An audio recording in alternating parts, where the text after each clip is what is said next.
Nxënësit e klasës mikse me drejtim të orientuar të shkollës nëntëvjeçare Kongresi i Lushnjës organizuan një koncert klasik tek Lulishtja e qytetit për promovimin e talenteve të reja që u paraprin edicioneve ndërkombëtare të cilat zhvillohen në Shqipëri.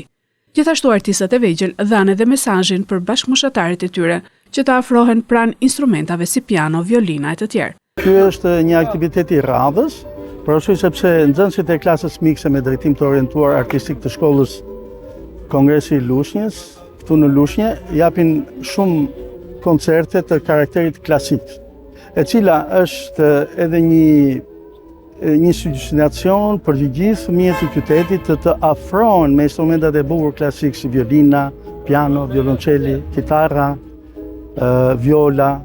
Dhe ky koncert këtë qëllim pati promovimin e talenteve, edhe si një vazhdimsi dhe një afrim në audicionet e ardhshme që fillojnë në datën 22 maj, audicionet ndërkombëtare që zhvillohen në Shqipëri, si Euroclassica, Tirana Talent, EPTA dhe në Shkodër.